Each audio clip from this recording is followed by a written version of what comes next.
Jay, what was your bad from this past weekend? Well, my bad is actually piggybacking off a little bit off of your good is talking about Alabama. We've seen them lose games every year, the last couple of years. So not surprised to see them lose a game. But this one felt different. This not just because of the one loss, but the overall spectrum of Alabama football. Like, for the first time, like we've always teased before in the past, like, it's just the end of Saban or Alabama football, Alabama's dominance, and then obviously they get to the to the SEC championship game, they get to the Final Four and all that, and it plays out the way it is. But all the directions you could have gone, you picked that. But for the first time, I think in over a decade, more longer than that, because I've been dominant since 2008, 2009.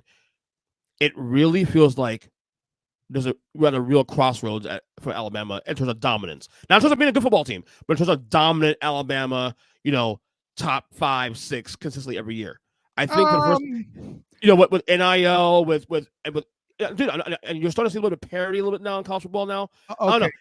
It felt different this week. Do you have a knee replacement sound effect yet? Because boy, it's out of the socket. Hey, listen. I'm just look. Listen, this is my take. I'm just telling how I felt watching that game on Saturday. And I'm telling you how I feel listening to this bullshit take right now. It just felt different. Like when they lost to Tennessee last year, it's like, okay, Tennessee lost to Tennessee, but you know what? They'll be fine. They'll figure things out. What? It felt different this week. No. This is why that's asinine, EJ. And I get it. You're entitled to your opinion and all that other stuff. And once again, it's wrong. No one saw Tennessee coming. People picked the Texas game. That's why it's not the same. I appreciate the thought, but you've got the story wrong. It's the way they lost, though. And I felt like, this is different. This felt different this weekend. That's all I'm saying. I don't know. Watching all the stuff you could have picked, you picked that. That's it stuck out. To my point, it stuck out. It just felt different this weekend. Yeah, well, I could see you're used to mediocre. I see your power rankings every week. And look, maybe later in the year. I mean, you discussed on the podcast today. And I'm not necessarily faulting the take, but I mean, after since 2017, so you look before 2017, Alabama won 2017, 2016, 2015 they were in the, or 2016 they were in the championship, but they won it in 2017, 2015, 2012, 2011, 2009. They've won one in the last 5 years. But they're always in a conversation, though. No matter what. This one feels a little different. Like I feel like I don't know that they've really been in the conversation that hard in the last two. And I mean, I understand Georgia's kind of on a different plane, but like Georgia has been smoking them, either in the regular season, SEC championship, and or the national title game. Mm-hmm. So like. And then before, then it was Clemson, LSU, Alabama in 2020 in the COVID year. And then it was Georgia and Georgia. So like, I don't know that them starting to feel like they're losing a sense of dominance should be that shocking.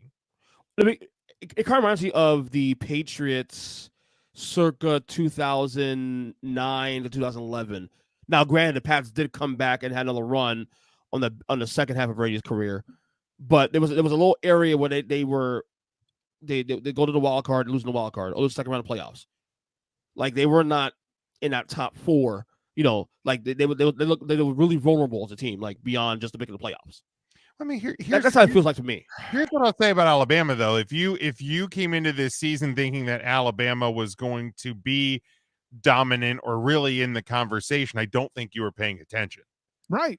Because of the pieces that they had to replace, coaching staff wise, quarterback wise, like this was a big overhaul. I think my larger point though, Kyle, real quick, and I'll just talk a second. Yeah. It wouldn't shock. Now, Grant, we went through the schedule this earlier today in the podcast, Kyle, but it wouldn't shock me if they lost 3 to 4 games this year. I'm not 3 or 4 games, and I'm not. I'm just saying it wouldn't shock me. But the reason, and it depends on how you're defining dominance. You're using all this examples. Listen, alleged basketball guy.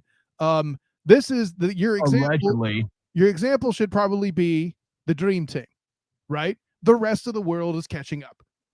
Yeah, all this is now to say that you've used different words to describe what we're talking about. What it is. What is the dominance you're talking about? Do you mean championship relevant? Do you mean a threat to win what might be, and by most accounts, is the best conference in college football? What is dominant? What are we talking about? Because still at the beginning of every year, they're a factor, and there is a obvious path to a playoff spot. Yeah, of course. And that's not going to go away when the playoff changes, as it will in the coming season.